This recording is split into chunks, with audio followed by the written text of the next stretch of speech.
Hello বন্ধুরা, আবার চলে এসেছি আমরা ভিডিও নিয়ে। দেখুন কত খতরনাক লাগছে। এটা কাশবনের মাঝখান দিয়ে চলে যাচ্ছে নদীতে। সন্ধ্যাবেলা এখানে শিয়াল, অনেক শিয়াল থাকে। খুব ভয়ঙ্কর একটা জায়গা। দেখুন, এটা হচ্ছে আপনার কালনার প্রত্যন্ত অঞ্চল, একটা পূর্ব সাতগাছিয়া মালোপাড়ার ঘাট। আমরা ঘাটের দিকে এগোচ্ছি। এই দেখুন, আমিও চলেছি।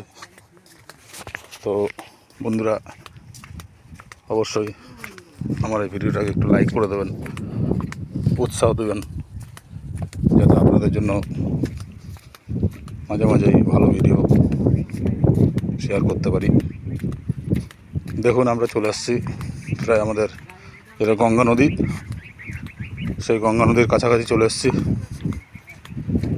হেঁটে হেঁটে আমরা চলে এলাম। বৃষ্টিও শুরু হয়ে গেছে।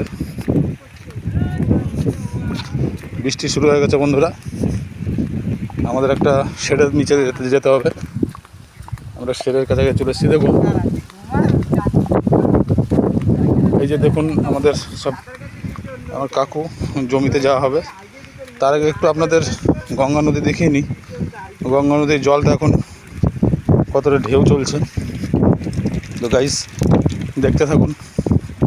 এটা হচ্ছে আমাদের গঙ্গা নদী, ভাগীরথী।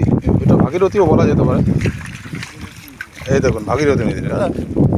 এই নদীতে গ্রীষ্মকালে জলটা কমে যায়, কিন্তু এখন বর্ষাকাল কেমন দেখুন ঢেউ চলছে। বৃষ্টি শুরু হয়ে গেছে। আমরা একটা শেডের নিচে চলে যাব এখন।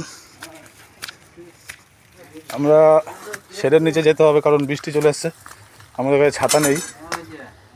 এই যে দেখুন বন্ধুরা, আমরা শেডের নিচে চলে এসেছি। এবার এখান থেকে আপনাদের কিছু সিনারি দেখাবো।